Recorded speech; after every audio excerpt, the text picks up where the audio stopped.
L'estate segusinese ha regalato un'altra bella sorpresa, la visita durante il weekend di Ferragosto di un altro personaggio del cinema, questa volta un addetto ai lavori del dietro le quinte. Stiamo parlando dello sceneggiatore Giancarlo Balmas, ospite della locazione turistica Casa Nonna Elisa, affacciata nel suggestivo cortile Staiarat di proprietà del signor Antonio Zanella. Ci siamo fatti raccontare dal signor Balmas chi è e cosa ha fatto nel cinema e nella TV. Parliamo del curriculum di Giancarlo.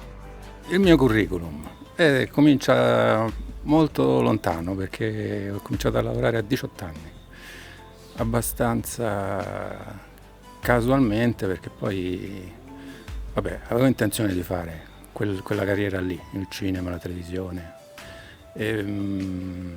Ho cominciato a lavorare come assistente al montaggio.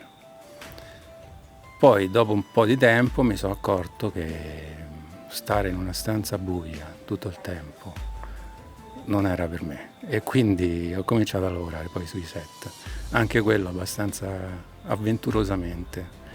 Ho cominciato a lavorare, una volta esistevano ancora gli elenchi del telefono, no?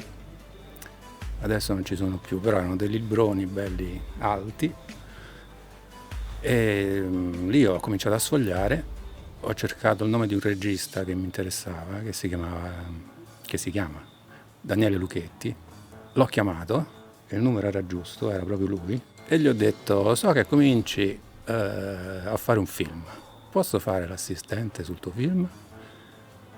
E lui mi ha detto: va bene, vieni a Cinecittà e ci vediamo, parliamo, vediamo un po'.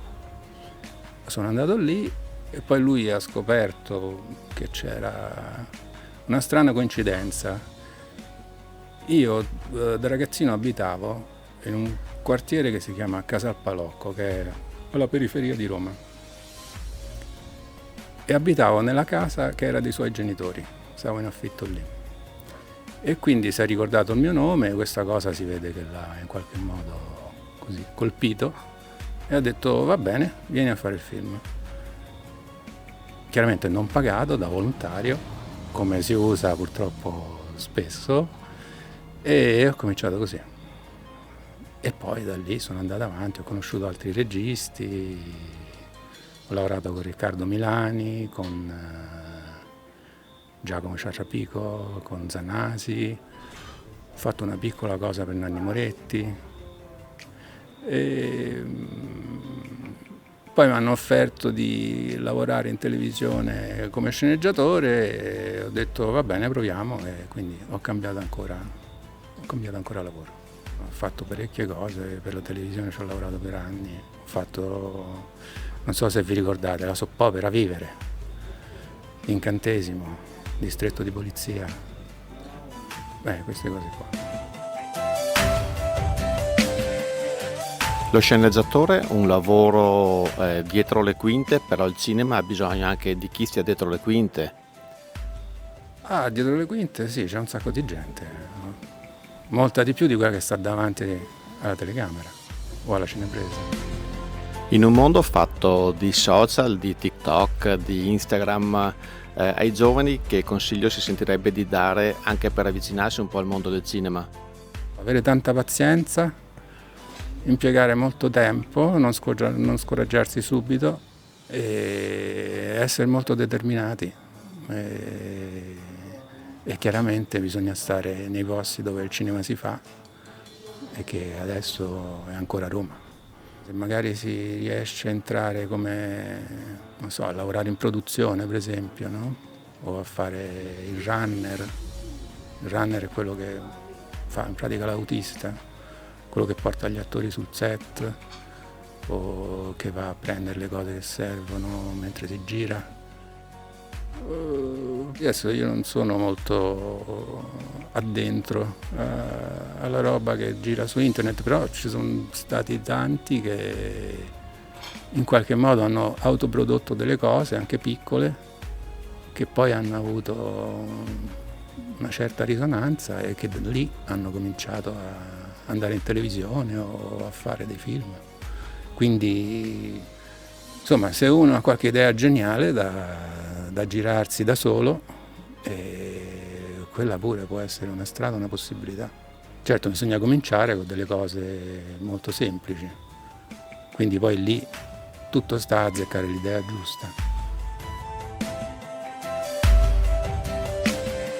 Un personaggio del cinema che è arrivato a Segusino, come ha conosciuto Segusino, come ha conosciuto questa località? Ma in realtà ho cercato su internet, volevo vedere questa zona qui, ho visto le belle foto che ha messo Antonio sui vari siti e ho detto questo è un posto carino, sembra. Infatti sono arrivato e in effetti lo è. Tra l'altro anche la gente è sempre stata di una gentilezza incredibile, e la casa è bella, accogliente, quindi diciamo è stata una scelta azzeccata. Mi hanno impressionato le montagne, che da me Appennino sono molto più dolci, qua vanno su a picco abbastanza rapidamente e questo insomma hanno un certo impatto, anche perché comunque sono tutte verdi, sono molto belle. E c'è il fiume, il Piave, che è trasparente, una pulizia che non mi aspettavo sinceramente per un fiume così grande. Insomma, la natura qua mi sembra che sia molto bella, che vale la pena venire qui e vederla, sicuramente, lo consiglio. Un altro piccolo tassello di soddisfazione per il lavoro e la passione che i neoaddetti al turismo come Antonio, ma anche tanti altri in paese, stanno mettendo nel promuovere e valorizzare un piccolo territorio ancora poco conosciuto, ma già molto apprezzato, quale è il paese di Segusino.